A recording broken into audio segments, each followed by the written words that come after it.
Assalamualaikum warahmatullahi wabarakatuh. Al-Fatihah. A'udzu billahi minasyaitonir rajim.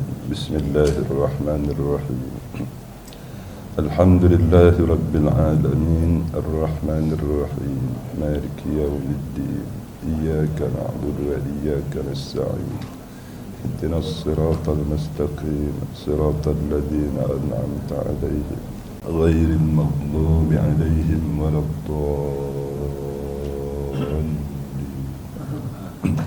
الحمد لله رب العالمين والعاقبة للمتقين ولا عدوان إلا على الظالمين ولا حول ولا قوة إلا بالله العلي العظيم. نشهد أن لا إله إلا الله وحده لا شريك له ونشهد أن محمدا عبده ورسوله. اللهم صل وسلم وبارك على سيدنا ومولانا محمد وعلى آله وأصحابه والتابعين والتابع التابعين لهم بإحسان إلى يوم الدين.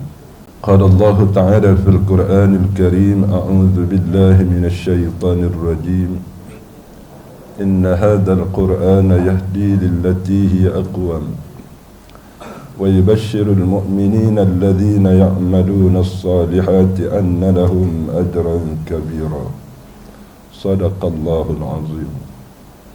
وقال النبي صلى الله عليه وسلم: خيركم من تعلم القرآن وعلمه، atau kama qala Nabi sallallahu alaihi wasallam.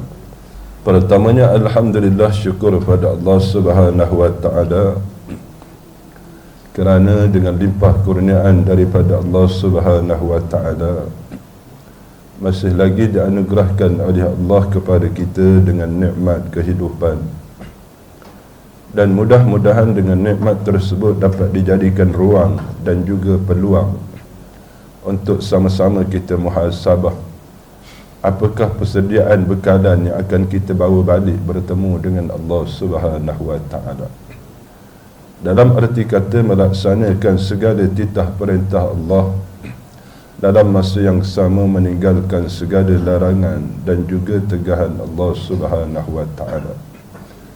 Kita juga mengharapkan mudah-mudahan dianugerahkan oleh Allah Subhanahu wa taala dengan nikmat kebahagiaan yang sebenar setelah mana kembalinya kita bertemu dengan Allah Subhanahu wa taala di akhirat kelak. Ibu-ibu, ayah-ayah, hadirin hadirat sidang jemaah tetamu Allah Subhanahu wa taala sekalian, pertamanya minta maaf kerana pagi ni suara lain macam sikit. Ya, ada sebelum ni lain suaranya, kali ketiga lain pula suara ustaz. Ya, sebab batuk dah 4-5 hari dah. Ya.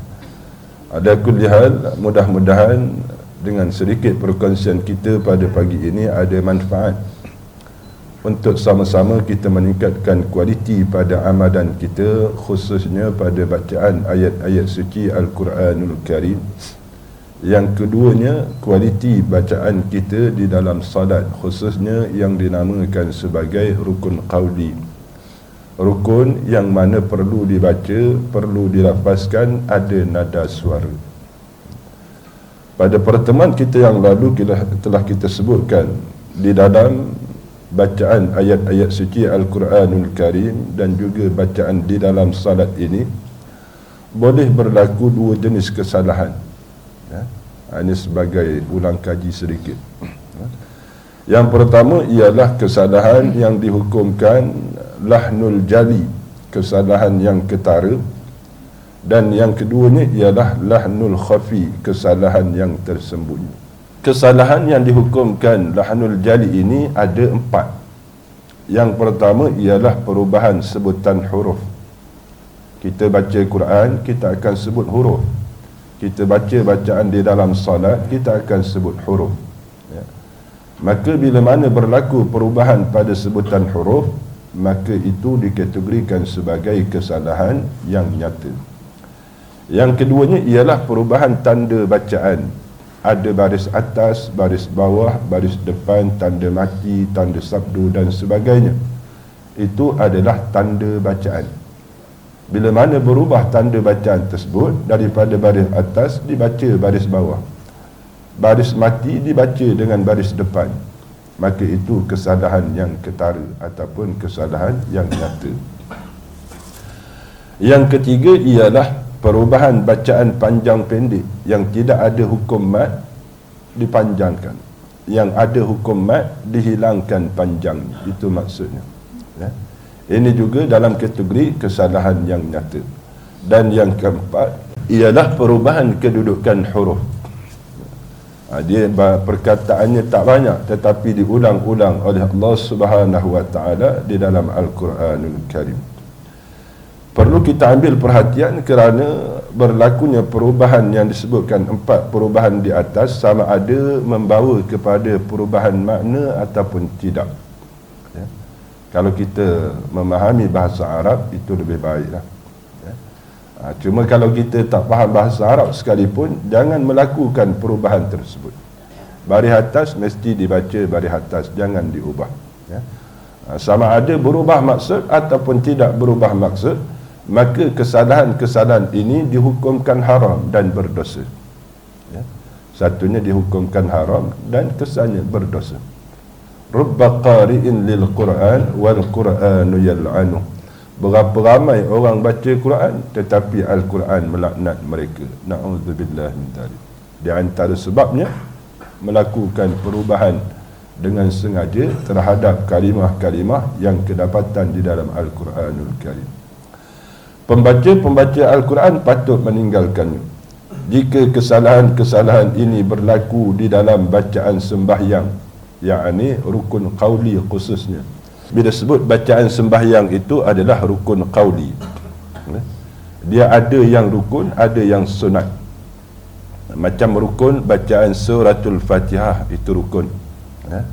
Bacaan surah itu sunat. Kalau imam baca surah habis belaka, rosak dia punya barisnya, rosak, solat tak batal. Kena faham elok-elok ya. Imam daripada contoh dia baca suratul A'la contohlah. Ya. Daripada awal lagi sabbahasma rabbikal a'la sampai habis, tunggal langgang baris. Solat tetap sah. Cuma yang berdosa itu imam saja. Faham? Tapi kalau pada suratul Fatihah diubah baris, maka makmum sekali rosak. Ada beza di situ.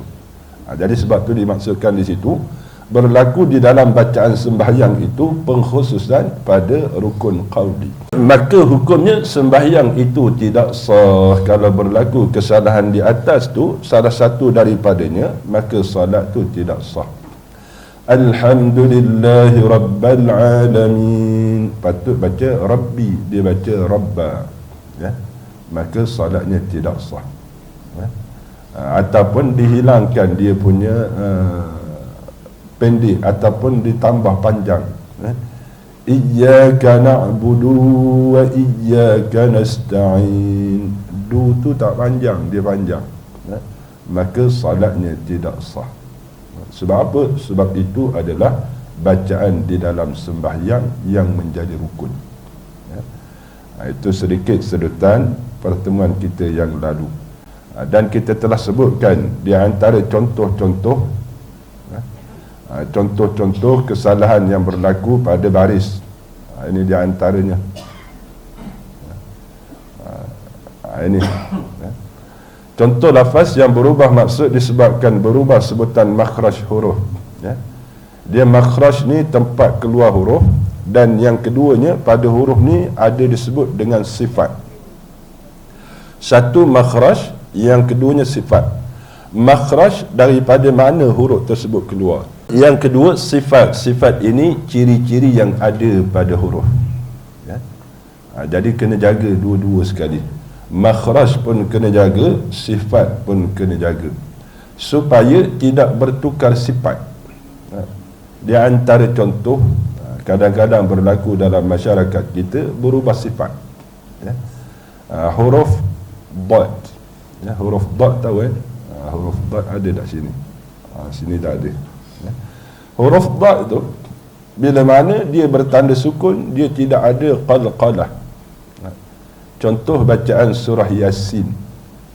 Bila dibaca surah Yasin, terkadang akan kedengaran dia baca wadrib, ya.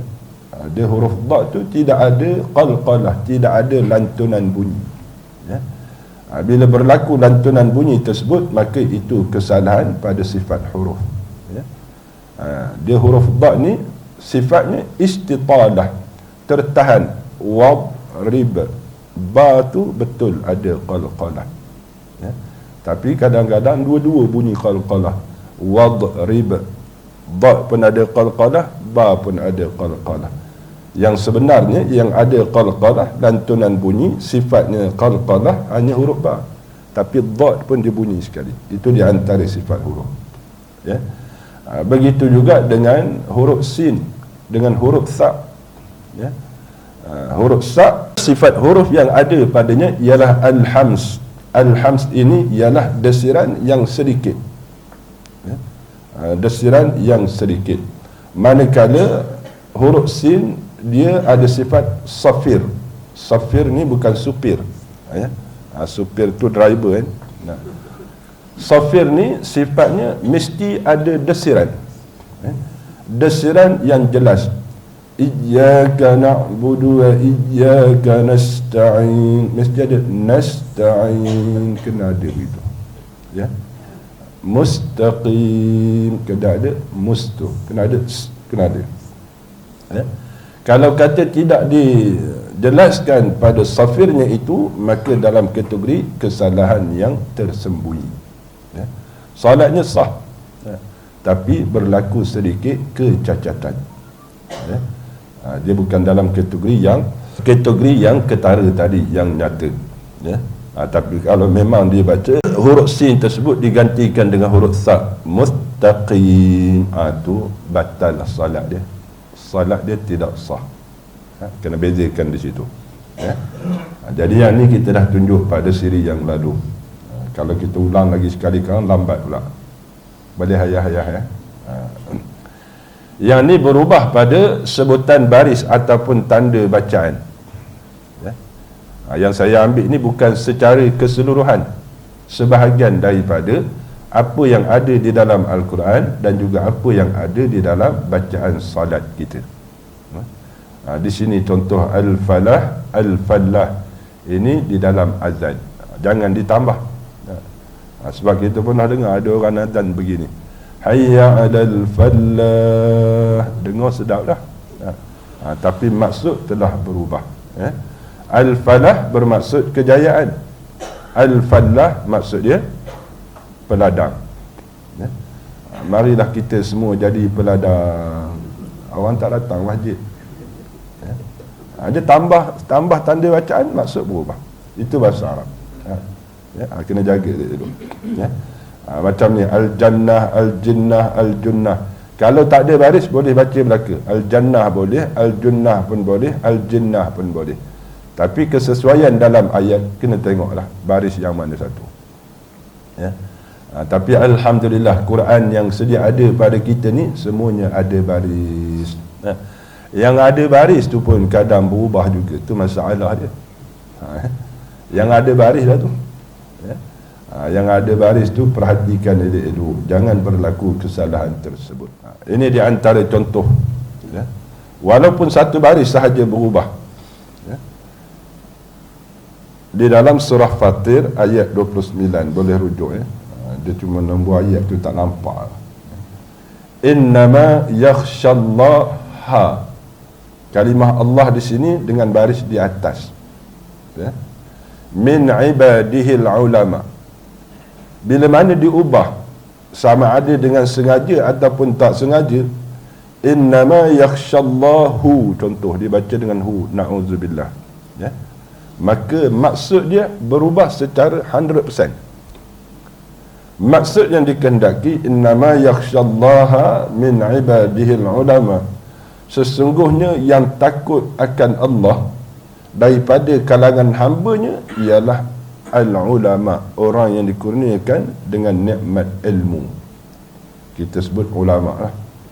Ya. Orang yang paling takut pada Allah ialah daripada kalangan alim ulama, orang yang ada ilmu. Ya. Tapi bila mana kita ubah di sini sahaja, innama yakhshallahu, na'udzubillah, ya. Saya nak bagi contoh, ya. Sebab kesan dia besar. Sesungguhnya Allah Ta'ala takut daripada kalangan hambanya yang bernama ulama. Allah Ta'ala pula takut pada makhluk. Sepatutnya yang takut pada Allah adalah makhluk, bukan Allah Ta'ala takut pada makhluk. Dia punya maksud tu berubah 100%. Itu kena jaga, ya. Di antara contoh lain di dalam Al-Quranul Karim, di dalam suratul A'raf, wa nada ashabul jannah ashaban nar. Ashabu, ashaba, ya. Dia duduk sebelah-sebelah, ya. Ya. Jangan diterbalikkan.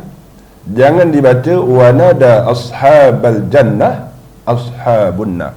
Ya. Sebab maksud yang berbeza. Telah menyerulah penghuni syurga kepada penghuni neraka. Kalau kita baca terbalik, telah menyerulah penghuni neraka kepada penghuni syurga, kan terbalik tu. Padahal yang panggil tu penghuni syurga, panggil ahli neraka. Bukan penghuni neraka panggil ahli syurga. Dia ada ayat yang berikutnya, yang tu betul, penghuni neraka minta air kepada penghuni syurga, ya. Ada, walaupun satu baris berubah, maka maksud itu akan berubah secara total. Sebab tu kena berhati-hati dalam bab baris ni, ya. Dia memang tak ada kompromi lah. Yang 4 ni yang saya pesan sangat-sangat, dia tidak ada kompromi, ya.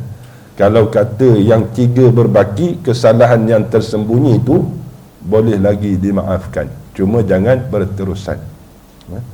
Yang 4 ni tak ada kompromi dalam bab baris, sebutan huruf panjang pendek. Ini kita sambung yang berikutnya, iaitu contoh lafaz yang berubah maksud disebabkan berubah sebutan harakat panjang ataupun pendek. Yang pendek kita panjangkan, yang panjang kita pendekkan, ya. Dia kalau tak cukup harakat, itu dalam kategori kesalahan yang tersembunyi, ya. Kita confuse, yang ni nak baca berapa harakat ni, ya. Contoh waladdallin, contoh, ya. Mungkin kita pun satu keadaan confuse tentang harakat. Yang keduanya, bukan qari tapi kari, ya. Sebab apa? Sebab kita bukan semua dikurniakan dengan suara yang terbaik, ya. Kadang tu orang dengar tak cukup ni, ya. Dia daripada segi kiraan harakat ini, jangan dikira pada bacaan kita dengan bacaan orang lain, ya. Dia martabat bacaan ni dia ada 4. Yang pertama dinamakan bacaan tahqiq. Yang kedua dinamakan bacaan tartil. Yang ketiga dinamakan bacaan tadwir. Yang keempat dinamakan bacaan hadar, ya. Tahqiq ni macam mana? Tahqiq ni seumpama musabaqah, mudah faham, kan? 3-4 hari, malam lah musabaqah, ya. Malam ni penentuan lah, ya. Ya. Jadi bacaan musabaqah itu di antara bacaan tahqiq, ya. Jangan disamakan qadar harakat bacaan musabaqah dengan bacaan dalam salat, memang tak cukup, ha? Ya. Bismillahirrahmanirrahim. Lebih itu dia baca. Ialah itu bacaan tahqiq. Tidak ada orang baca dalam solat bacaan secara tahqiq sedemikian. Ke ada kat sini? Rasanya pakai orang tak ikut dah. Panggil pula bulan Ramadan jadi imam tarawih. A'udzubillahi minasyaitanirrajim. Al-Fatihah pun Nabi lambat. Ada kali tak jemput dah ustaz ni. Sebab tu dia tak sama. Yang keduanya bacaan tartil. Bacaan tartil inilah bacaan Rasulullah sallallahu alaihi wasallam yang terbaik. Warattilil Qur'ana tartila. Bacalah Al-Quran itu dengan tartil, termasuklah dengan menjaga hukum hakam bacaan, dan bacaan inilah bacaan Rasulullah sallallahu alaihi wasallam. Bacaan yang ketiga ialah bacaan tadwir. Dia tahqiq lambat, tartil pertengahan, tadwir dia sedikit laju. Dia kalau kata tartil ni contoh Bismillahirrahmanirrahim, itu tartil. Kalau tadwir ini Bismillahirrahmanirrahim, itu tadwir. Jadi orang yang baca tartil jangan menghukum qadar harakat dia sama dengan bacaan tadwir. Tak sama. Dia jenis baca tartil, dia ikut orang baca tadwir, hak yang laju tadi. Jadi dia kira orang baca tadwir itu mengikut bacaan dia tartil. Memang tak sama. Alhamdulillahi Rabbil Alamin, 6 harakat. Panjangnya bacaan tadwir. Alhamdulillahi Rabbil Alamin, kejap. Tak sama. Jadi sebab tu tak boleh kita nak menghukum orang yang baca tadwir dengan bacaan tartil. Yang keempat, bacaan hadar. Bacaan hadar ni dalam salat tidak dibenarkan. Dia dikhususkan bagi mereka yang hamilul Quran, orang yang menghafal Al-Quran. Menghafal Al-Quran ini kalau nak buat ulangan, kalau baca tahqiq tak tahu bila habis satu juzuk, sehari pun belum tentu. Begitu juga bacaan tartil lambat, tadwir pun begitu. Walaupun sedemikian, panjang pendek tetap dijaga. Contoh, dibaca secara wasal, sambung terus.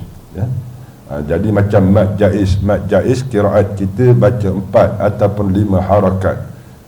Jadi bacaan hadar ini dibaca dengan qadar 2 harakat. Tujuan untuk mengulang hafalan. Jadi sebab tu saya sebutkan awal-awal supaya tidak berlaku salah faham. Orang yang kalau bacaan dia tadwir, diikut kiraan dia. Kalau yang dia dengar itu orang baca tadwir, dia baca tadwir, betul. Sama lah, sama level. Jadi jangan kita orang ni baca harakat tak cukup. Ialah awak baca jenis tartil, yang baca tu pula baca dengan tadwir, memang tak sama harakat dia. Jadi yang kita nak fokuskan di sini, yang sepatutnya ada hukum mat, dihilangkan hukum mat, ataupun yang tidak ada hukum mat, diletakkan hukum mat. Itu maksud dia. Di antara contoh kalimah akbar, jangan dibaca akbar. Ini di antara contoh bacaan di dalam salat. Pada awal salat, awal-awal dulu pun saya dah sebutkan, ini di antara tempat yang banyak berlaku kesalahan bagi makmum khususnya. Sebab apa? Sebab makmum terkadang dia faham bila mana dia salat secara berjemaah mengikut imam, maka keseluruhannya ditanggung oleh imam. Tidak. Takbiratul ihram ini sama ada imam ataupun makmum kena sebut semua sekali. Imam sebut, makmum pun wajib sebut. Sebab yang banyak berlaku bulan Ramadan, Dia rasa penat nak sebut. Bangun, angkat tangan je lah. Imam Allahu Akbar, dia pun mulut tak bergerak.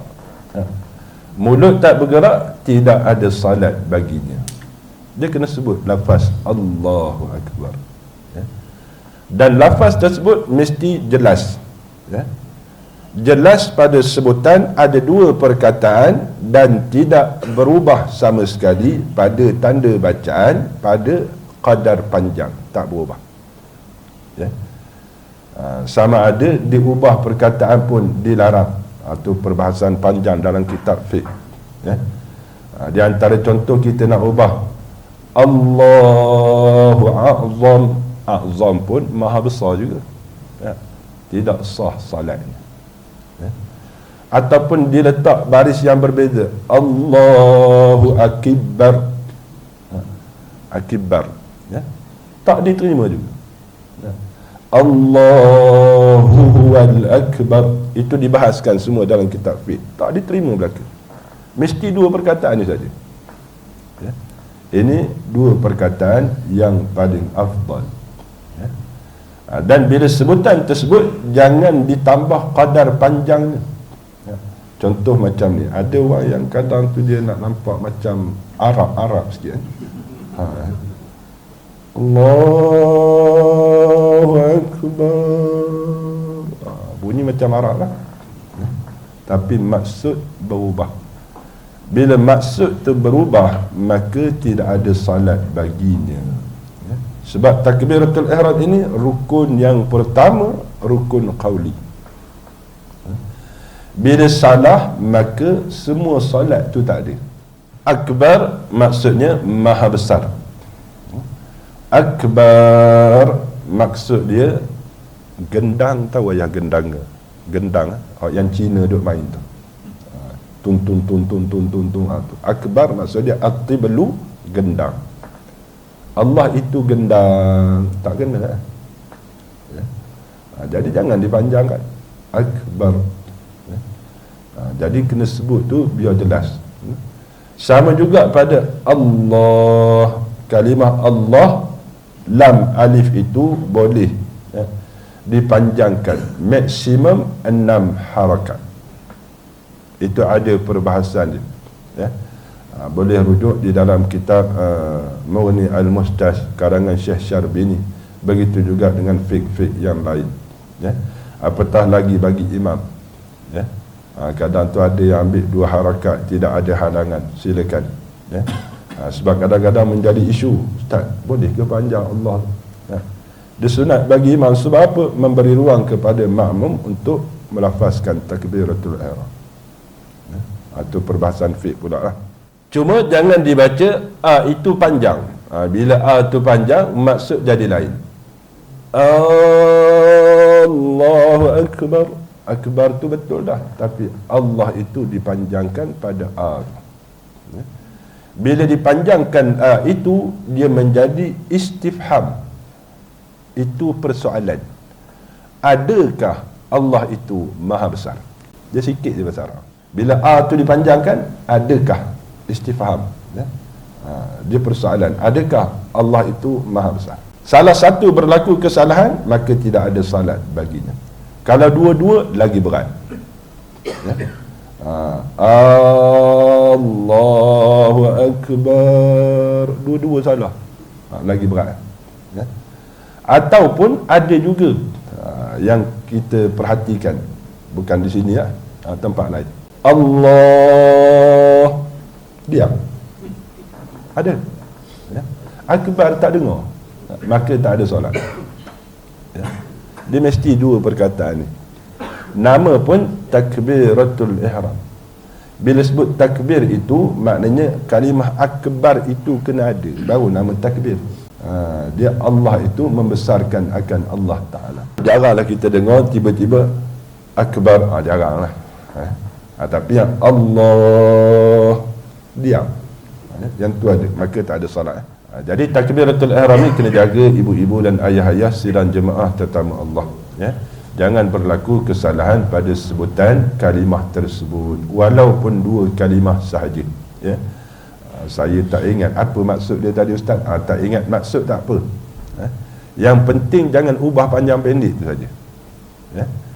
Cuma kalau nak tahu maksud juga, akbar itu bermaksud tiblu, gendang. Allah, adakah Allah itu maha besar? Berbeza dengan takbir intiqalat. Takbir intiqalat ni perpindahan rukun. Daripada kita berdiri nak turun rukuk tu Allahu akbar, kemudian sami Allahu liman hamidah, Allahu akbar. Yang tu makmum berat mulut, tak nak sebut, solat tetap sah. Yang satu ni saja nak kena jaga, yang mula-mula solat tu. Kalau yang ni tak dijaga, yang lain dia sebut belaka, tetap tak ada solat. Tapi kalau yang ni dia jaga, dia sebut, imam sebut, dia pun sebut, yang lain dia tak sebut, maka tetap nama solat. Cuma pahala sunat tak adalah, imam sajalah dapat. Bonus tu imam saja dapat. Imam daripada habis baca surah, imam nak rakaat, Allahu akbar, makmum tutup je mulut, rakaat je. Sunat tak dapat lah. Yang dikira adalah rukun perbuatan rakaat tersebut. Yang keduanya, la a'budu, jangan dibaca la a'budu. Kalau ada font Jawi tu dia cantik sirah. La a'budu, jangan dibaca la a'budu. Kalau tak cukup harakat, tak mengapa. Sepatutnya qiraat kita baca 4 ataupun 5 harakat. Kita nafas pendek, baca la a'budu ma ta'budun. Dia khawatiri kalau baca 4 kan, la a'budu ma ta'budun, sangkut pula, curi nafas, hukumnya berdosa.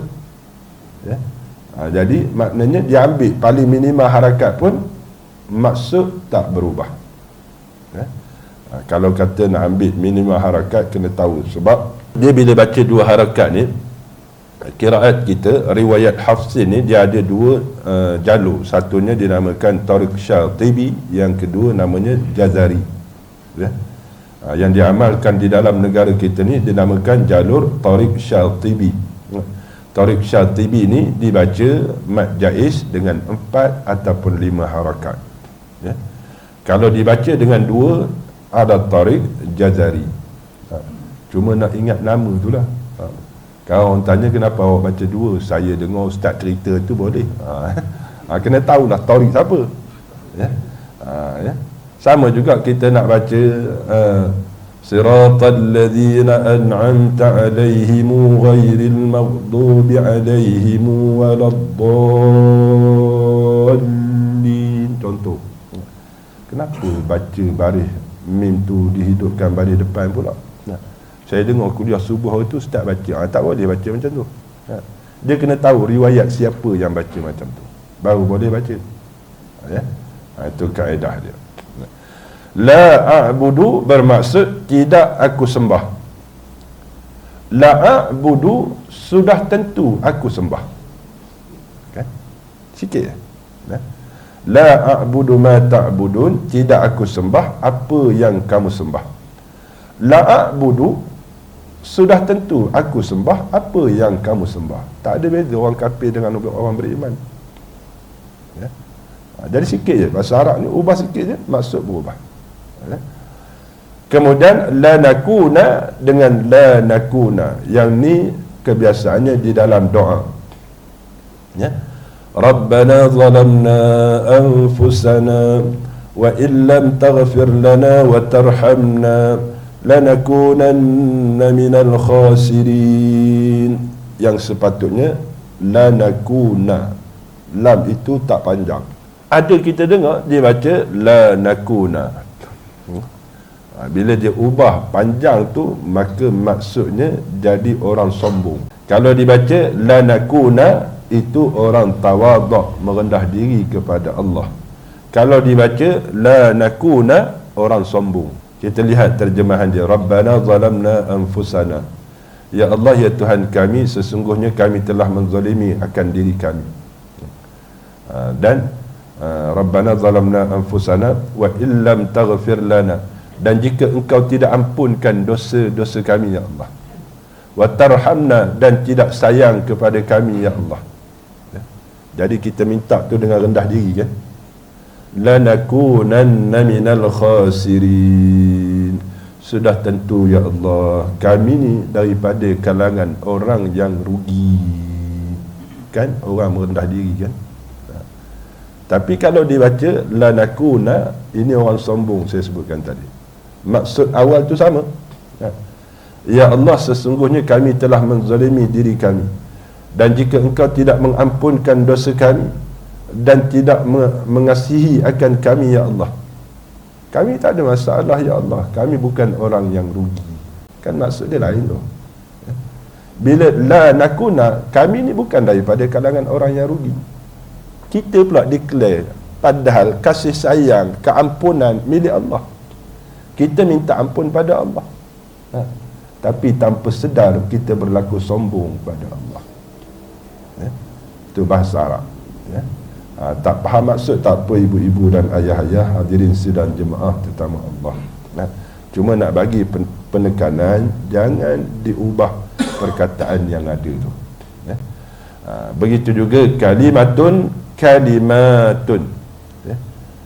kalimatun satu perkataan, kalimatun beberapa perkataan. Dia ubah sikit. Mubarakah satu keberkatan, mubarakat beberapa keberkatan. Jadi kena bezakan. Dia ada alif tak ada alif tu kena bezakan. Sama juga perkataan jannah, kan dalam Quran ada jannatun, ada jannatun, ada alif. Jangan baca sama je semua. Kalau jannatun satu syurga, kalau jannatun beberapa syurga, maknanya semua syurga yang ada. Yang berikutnya anna, supaya kita nampak gambarannya, jangan diulang kesalahan ini. Kalau yang berlalu tu minta keampunan pada Allah Subhanahu Wa Taala di atas kejahilan kita, tidak sampai kefahaman tersebut pada kita sebelum ni, mungkin sedemikian. Jadi ke depan ni jangan lakukan lagi kesalahan tersebut.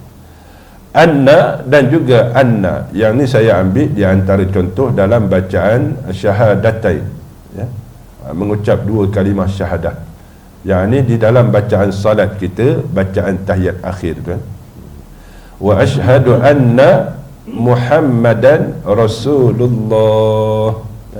Dia ada perkataan anna tu kan, pada syahadah pada Nabi Muhammad. Wa ashhadu anna Muhammadan, na tu jangan panjang. Nanti insya-Allah ke depan nanti kita akan buka ruang lah. Siapa yang suka rela, yang duka rela, kita tak ambil. Dia sebab kalau kata siri kuliah macam saya sebutkan di awal dulu, dia tak macam kelas lah. Kalau kuliah ni suka rela, siapa yang nak baca, di antara bacaan yang kita akan buat semakan bersama, bacaan di dalam salat. Dia tak perlu nak malu. Kalau kita malu masalah, kita tak tahu kat mana kesalahan kita. Dia kalau baca sendiri confirm tak ada salah, sebab dia pun tak tahu kat mana salah. Jadi dalam bacaan tahiyat akhir ini, pada kalimah syahadatan itu, bila kita buat semakan, dia ada tempat-tempat lain saya buat siri kuliah yang sama. Ini fokus asas saja, tak masuk tajwid lagi, fokus pada bab solat tu. Sebab yang ni hari-hari, bacaan Al-Quran hukumnya sunat, bukan wajib baca Quran, hukumnya sunat, cuma sebagai kita punya pelaburan. Jadi bila solat ni memang hari-hari kena buat, 5 waktu sehari semalam. Jadi kalau bab solat tak selesai, baca Quran tak jadi apa. Jadi kena fokus dulu bab solat. Jadi anna berbeza dengan anna. Ada yang baca anna Muhammadar Rasulullah, dia panjang na tu. Bila panjang na tu maksud berubah. Wa ashhadu anna Muhammadar Rasulullah, dan aku bersaksi bahawa Nabi Muhammad itu pesuruh Allah. Betul lah. Tapi bila ditambah panjang, maksud jadi lain. Dan aku bersaksi bahawa kami itu siapa? Dia bila na tu tambah na jadi panjang, maksud dia kami itu siapa? Kita tambah kami pula. Apa fungsi kita dalam Situ pengiktirafan kita bahawa Nabi Muhammad itu pesuruh Allah. Apa kena-mena kami kat itu? Mana saya tahu Ustaz? Ialah tak tahu janganlah panjang. Boleh faham aja. Jadi bila mana kita buat semakan tersebut, kita tak rotan, jangan takut. Rotan tidak, marah pun tidak. Ini tanda kita berkasih sayang kerana Allah Subhanahu Wa Taala nak memelihara kualiti bacaan di dalam salat kita. Dan aku bersaksi bahawasanya kami adalah Muhammad itu pesuruh Allah. Jadi tambah pula. Jadi benda tu kena elakkan, jangan berlaku pertambahan pada harakat tersebut. Ini yang keempat. Yang keempat ni dia tak banyak perkataan dalam Al-Quran. Perubahan kedudukan huruf pada kalimah tu. Kalau pada ayat dia nampak ketara sangat, ni pada perkataan. Terutamanya perkataan yang pertama ni. Ni kan banyak pernah jumpa dalam Quran ni. Ayat-ayat dalam suratul Baqarah pun banyak. Nampak tak di mana perubahan itu? Tengok sekali lalu macam sama je Ustaz. Ta ain di awal sama, waw nun di hujung sama, tengah-tengah saja. Lam mim, mim lam. Ta'lamun, orang-orang yang mengetahui, orang-orang berilmu. Ta'malun, orang yang bekerja. Ke sama? Orang yang ada ilmu dengan orang bekerja. Memang Ustaz nak kerja kena ada ilmu, betul lah tu. Tapi maksud dalam Quran bukan nak yang tu. Wa mallahu bighafilin amma ta'malun. Allah Ta'ala sekali-kali tidak leka, tidak lalai, tidak terlepas pandang dengan apa yang kamu kerjakan. Apa yang kamu buat, Allah Ta'ala tidak terlepas pandang. Bukan Allah Ta'ala nak sebut, Allah Ta'ala tidak terlepas pandang dengan apa yang kamu tahu, tak ada kena-mena. Apa yang kita buat tu akan ada perkiraan pada Allah. Ni dalam suratul Baqarah ni berulang-ulang ni. Jadi tengok elok-elok. Dalam surah Yasin pun ada. Tengok, ta'lamun ke ta'malun, sama je tak sama ya. Maksud berubah. Sama juga ja'ala dengan ajala. Ja'ala, dia telah menjadikan. Ajala, dia dalam keadaan tergesa-gesa. Menjadikan dengan tergesa-gesa lain ya. Wa kana al-insanu ajula. Keadaan manusia itu senantiasa nakkan sesuatu itu dalam keadaan bersegera. Ajal ni sifat yang ada pada manusia. Ja'ala itu sifat bagi Allah yang menjadikan. Jadi tengok elok-elok ya. Cuma yang ni tak berapa banyak, yang banyaknya ja'ala, ajala ni kurang ya. Kemudian aiman dengan iman. Hamzah tu tengok duduk di mana? Di atas alif ke di bawah alif?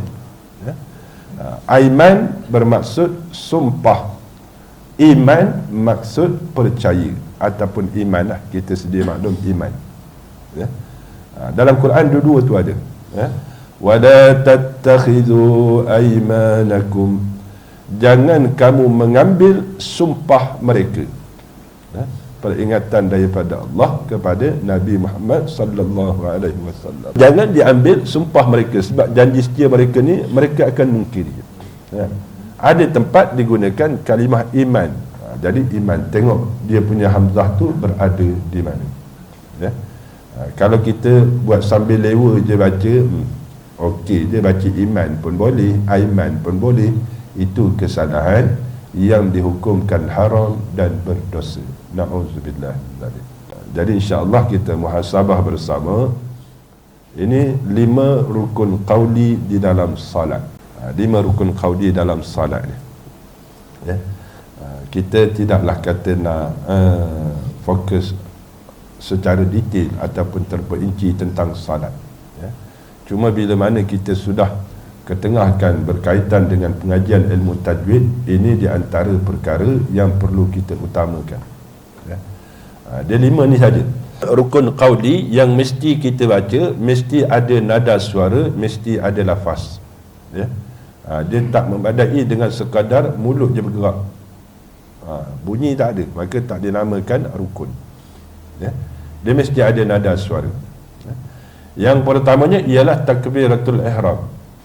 Takbiratul ihram yang mula-mula solat tu kena jaga dia dulu. Ya. Dua perkataan tadi jangan diubah, sama ada pada panjang kalimah Allah ataupun pada kalimah akbar. Ya. Ataupun jangan dihilangkan satu kalimah daripadanya. Allah akbar hilang. Ya. Maka tidak ada salat baginya. Ya. Yang keduanya bacaan suratul Fatihah. Ya. Bacaan suratul Fatihah dalam mazhab Syafi'i, basmalah itu daripada suratul Fatihah.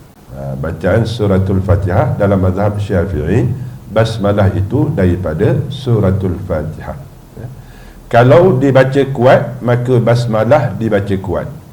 Kalau bacaan perlahan, basmalah dibaca perlahan. Dalam mazhab Hanbali dan mazhab Hanafi, basmalah dibaca secara sir, sama ada bacaan kuat ataupun bacaan perlahan. Ya. Tengok ya, orang yang memahami tentang wakil, fiqhul wakil. Macam semalam kan ada Syekh Mahir Al-Mu'aqili, Imam Masjidil Haram, datang ke Malaysia semalam. Dia nak mengajar kita dalam memahami wakil masyarakat setempat. Ya. Mereka bermadhab Hanbali. Ya. Di Masjidil Haram kita tak dengar imam sana baca basmalah kuat. Ya. Dia baca perlahan. Tiba-tiba Alhamdulillahi Rabbil Alamin, kan? Tapi semalam di Masjid Putrajaya, dia baca basmalah secara kuat. Orang alim. Masalah pada kita tak faham-faham. Sana mazhab Hanbali, dia kena bawa mazhab Hanbali. Ya. Tempat kita mazhab Syafi'i, dia meraihkan. Sama juga Imam Syekh Abdul Rahman Sudais, ketika mana dia menjadi imam di Masjid Al-Istiqlal di Indonesia. Ya. Terkejut semua jemaah. Sebab apa? Dia jadi imam solat Jumaat. Dia baca kuat basmalah sebab orang yang faham wakil. Ya. Dia di Nusantara ni majoritinya bermazhab Syafi'i. Ya. Jadi orang yang alim, orang yang faham. Ya. Dia dalam mazhab Maliki tidak ada basmalah dan tidak dikira sebahagian daripada suratul Fatihah. Ya. Jadi kita sebutkan semua. Ya. Cuma bila nak beramal itu tidak dibenarkan tatabbu' rukhas. Tatabbu' rukhas ini kita ambil yang mana mudah saja. Tak boleh begitu. Ya. Sebab kadang ada orang dia dalam bab wuduk, dia nak ambil mazhab Syafi'i. Sebab apa? Malah nak buka kopiah. Dia angkat sikit, dia sapu sikit. Ya. Itu mazhab Syafi'i kan. Tapi dalam bab bersentuhan kulit lelaki dan perempuan, dia kata nak ikut mazhab Hanafi. Mazhab Hanafi, selagi mana tidak bersama, maka tak batal solat, tak batal wuduk. Suami isteri contohnya. Jadi dalam mazhab Hanafi, suami sentuh isteri, tak batal wuduk. Sehingga bersama baru batal wuduk. Jadi dalam sentuhan dia nak ambil mazhab Hanafi pula. Dalam bab solat pula dia ambil mazhab Maliki, tak nak baca basmalah terus. Itu tak dibenarkan. Ya. Yang dibenarkan yang telah disepakati. Di antara contoh dalam bab zakat. Ya. Dalam bab zakat, dalam mazhab Syafi'i ni, kalau ikutkan bab zakat ni, dia bila mana kita nak bayar zakat itu mesti dengan makanan asasi masyarakat setempat. Macam kita sini beras, beras. Orang tak makan padi, orang makan beras. Makan nasi lah. Ya. Jadi kalau ayah-ayah masih ingat dulu kan, kalau nak bayar zakat tu Allah berulang alik. Inilah beras fitrah yang wajib atas diriku pada tahun ini kerana Allah Ta'ala tolak, tarik balik. Inilah beras fitrah yang wajib atas diriku pada tahun ini kerana Allah Ta'ala tolak, tarik balik. Sebab anak ramai tolak tarik, tolak tarik, tolak tarik. Sebab dikira satu cupak kan? Bukan boleh 7 sekali, sebab satu cupak belaka kan. Ya? Jadi bila mana telah dimuzakarahkan semula, gunakan RM2 mengikut mazhab Hanafi, boleh, yang tu telah disepakati. Ya. Tapi kalau kata Musalla Darussalam tahun depan Kan awal kita puasa kan, awal bulan 3 dah masuk Ramadan. Nak kembali balik, nak ikut mazhab Syafi'i balik lah Ustaz, silakan. Kena sediakan beras 1-2 pak, lepas tu beratur dah kat luar. Sebab lama kan. Ada pengalaman ayah-ayah dulu kan. Ambil zakat tu kadang tu sampai 2-3 pagi pun balik. Ya. Saya ada kesempatan waktu tu. Tolak mujuk kita seorang. Kita bayar zakat firah, engkau kita seorang tolak, rasalah tolak tarik tu. Tengok ramai anak tu, la ilaha illallah, tolak tarik, kita tunggu kat belakang. Itu di antara. Begitu juga di antara perkara lain yang telah disepakati dalam melaksanakan ibadah haji. Ibadah haji kan, kalau kata kita berpegang dengan mazhab Syafi'i semata-mata, tak sempurna kita punya tawaf tu, sampai sudah tak boleh buat. Orang ramai, juta, habis sentuh sana sini, maka tak ada lah. Jadi telah disepakati menggunakan pada mazhab yang lain. Itu yang telah disepakati. Bagi kita masyarakat awam ni tidak boleh tatabbu' rukhas. Itu peringatan.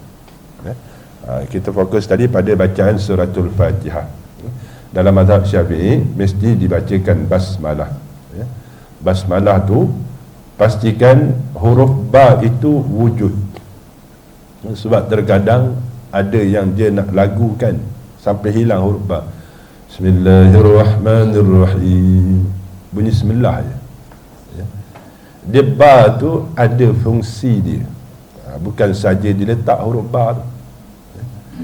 Dia daripada segi kaedah tata bahasa Arab, kalau nak ikutkan, nak jadikan ayat yang sempurna, sama ada pada ayat Quran ataupun hadis Nabi ataupun cakap Arab, dia tidak ada yang kata digunakan dengan huruf kata penghubung.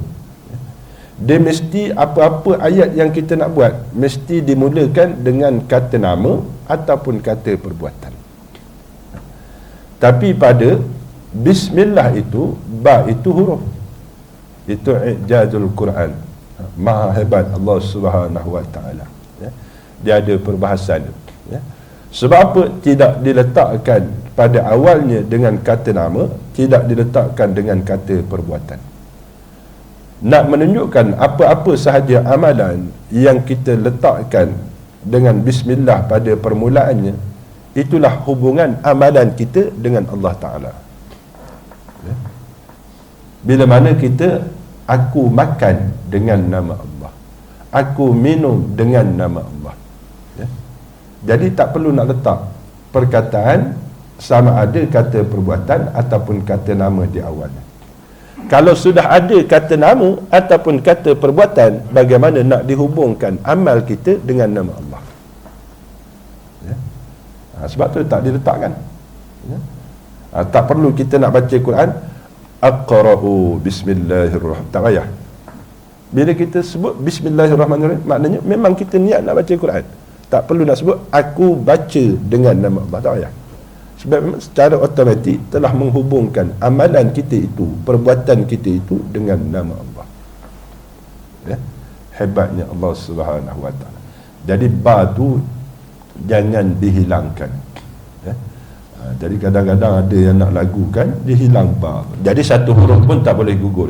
Sama juga daripada segi bacaan sabdu. Sabdu jangan dihilangkan. Kira sabdu yang ada dalam Quran, dalam Fatihah tu ada berapa. Di antara contoh kesalahan yang ketara,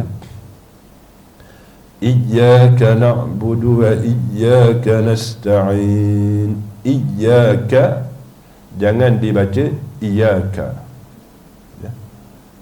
Iyyaka jangan dibaca iyyaka. Ada beza?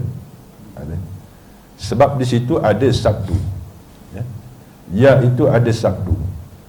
Yang keduanya jangan dipanjangkan. Yang ni pun masalah juga. Iyyaka na'budu wa iyyaka, dia panjang pula dah. Di situ bukan panjang, sabdu tu huruf berganda, tekan saja. Iyyaka na'budu wa iyyaka nasta'in. Jangan pula sampai kancing gigi. Tak payahlah. Sebab kadang ada yang dia syadid sangat sampai demikian. Ya. Jangan panjang, jangan hilang sabdu. Ya. Tekan sedikit. Iyyaka na'budu wa iyyaka nasta'in. Iyyaka na'budu wa iyyaka nasta'in. Maksudnya, hanya senya kepada Engkau ya Allah kami sembah, dan hanya senya kepada Engkau ya Allah kami minta pertolongan. Kan? Bila dibaca, hilang sabdu tersebut. Na'udzubillah. Ya. Cahaya matahari yang kami sembah dan cahaya matahari yang kami minta pertolongan. Hilang sabdu, jadi cahaya matahari. Nampak cahaya matahari kan? Ni dah, itu tanda awal ustaz, jangan lama sangat.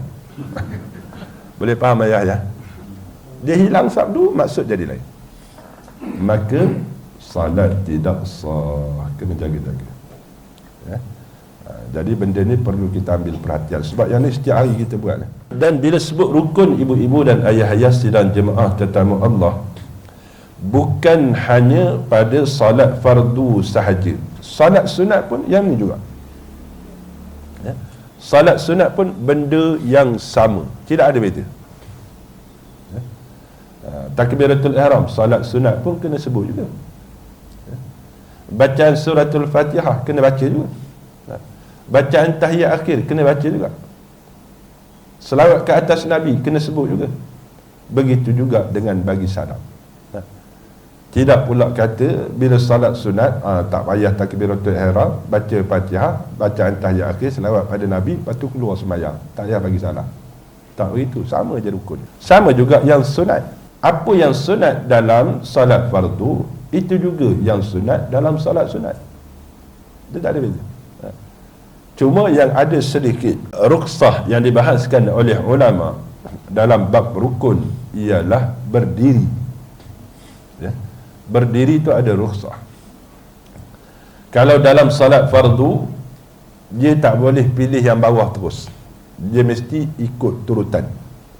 Berdiri, kemudian kalau ada masyakkah, kesukaran, sakit dan sebagainya, tak mampu untuk berdiri, baru boleh solat duduk. Kalau kata solat duduk pun tak boleh, sakit tulang belakang contohnya, ya? Masyakkah, sakit, kalau duduk juga krem terus, langsung tak boleh bangun, ya? Maka dengan solat mengiring. Kalau kata mengiring pun tak tahan juga, maka dengan solat berbaring, ya? Kalau kata berbaring pun Allah payah, ya? Sebab semua tergantung lah, tangan tergantung, kaki tergantung, ya? Dengan isyarat mata. Kalau isyarat mata pun dah tak boleh, baru orang lain tolong solat untuk kita. Jadi itu yang akhir lah, tak ada dah lah. Mana dah semua dah tak boleh bergerak dah kan. Inna lillah, ya? Jadi dalam bab salat fardu, dia tak boleh ambil hak bawah dulu. Dalam bab salat fardu, kena ambil yang atas dulu.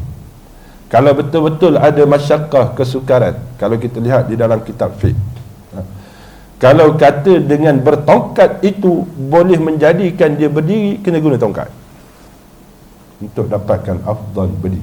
Itu bab salat fardu, ya. Kalau salat sunat, kita sihat, boleh berdiri, tapi nak salat duduk, dibolehkan. Kita sihat, boleh berdiri, tapi nak salat berbaring. Cuma kat surau jangan buat lah, ya? Peringatan, ya? Kan orang nampak pelik pula. Tuan imam tadi masuk elok je berdiri, jalan kaki, tiba-tiba baring kat situ. Buat apa tuan imam salat sunat? Boleh? Tak, nak cerita boleh, ya? Cuma jangan buat kat surau, ya? Jadi dalam bab salat sunat, di situ sahaja, ya? Sekalipun kita boleh solat berdiri, tapi nak solat duduk boleh. Cuma nisbah pahalanya berbeza. Kalau kata solat berdiri 10, solat duduk dapat 7, solat mengiring dapat 5, solat berbaring dapat 3, solat isyarat mata 1. Begitu. Faham ayahnya? Dia kena begitu, ya? Jadi dia punya rukun tu tak ada beza, sama je semua. Sama juga yang sunat.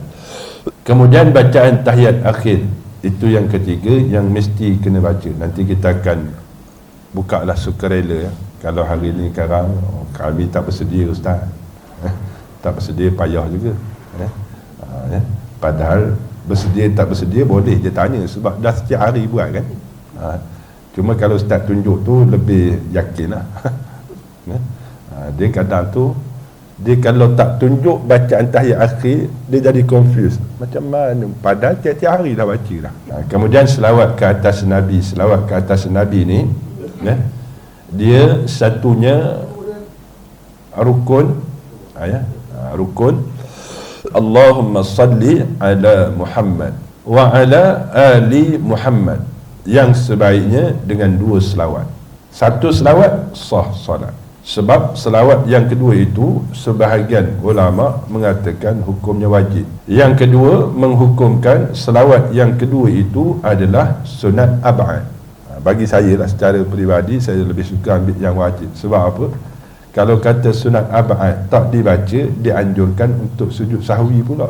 Banyak kerja pula. Baik kita baca je, ya? Tak rugi pun kita baca, ya? Bahkan itu tanda sayang kepada Nabi sallallahu alaihi wasallam, ya? Jadi sunat ab'ad ni ada beberapa dalam salat ni, ya?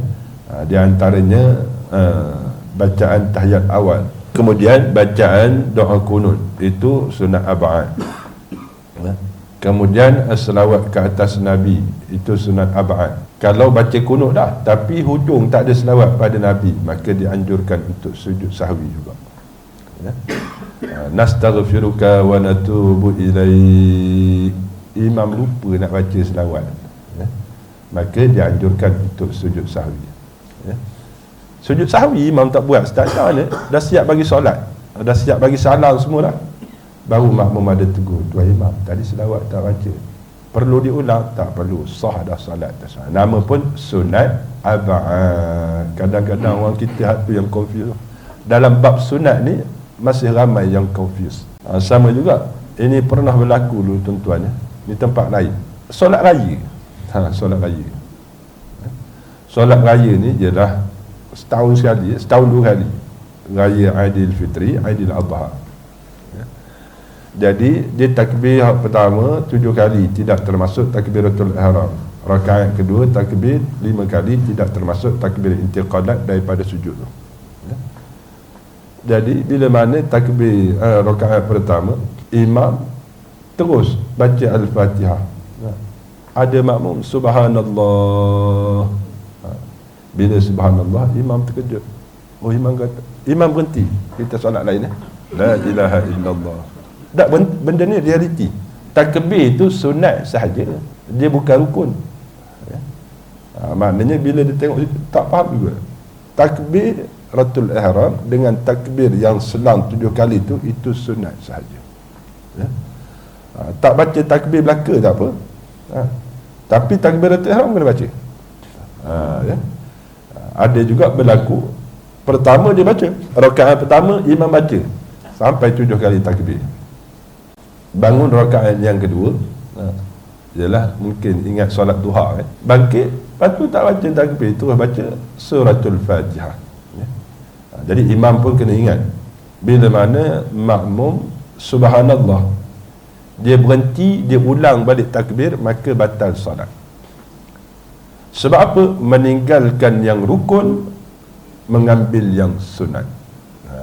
Itu kena faham dulu, ya? Baca Fatihah tu dah masuk rukun dah, jangan ulang, biar dibuat pekak, ya? Maknanya tak faham dulu, ya? Jadi kena faham dulu. Kadang orang kita ni dia confuse mana sunat, tu tak kira sunat ab'ad ni, ya? Cuma dalam mazhab Syafi'i itu saya sebutkan tadi, bacaan tahiyat awal itu sunat ab'ad kalau tidak dilaksanakan dengan sujud sahwi diganti. Sama juga bacaan doa kunut, sama, ya? Kalau tak dibaca doa kunut, diganti dengan sujud sahwi. Jadi kena faham wakil, ya? Faham wakil. Macam kita di sini bermazhab Syafi'i, maka kunut itu sunat ab'ad, ya? Jadi bila mana kita pergi ke Mekah, Madinah, jangan pula kita doa angkat tangan seorang-seorang, ya? Ya? Tapi memahami tentang jemaah yang hadir, meraihkan ramainya jemaah yang hadir menunaikan ibadah haji dan umrah. Imam kebiasaannya bila mana sami'allahu liman hamidah rabbana lakal hamd, Dia bagi masa lama sikit. Dia berdiri tu lama. Ambil kesempatan. Allahumma hdina fi man hadait wa afina fi man afait. Boleh kita doa, tak angkat tangan pun tak apa. Kadang orang kita ni dia kalau tak angkat tangan tak puas hati, kena angkat juga. Ada ruang tu boleh baca, tak ada masalah. Cuma jangan kita imam dah sujud kita tak turun sujud, masalah. Kena faham wakil. Semua tu ahlus sunnah wal jamaah. Dan insyaAllah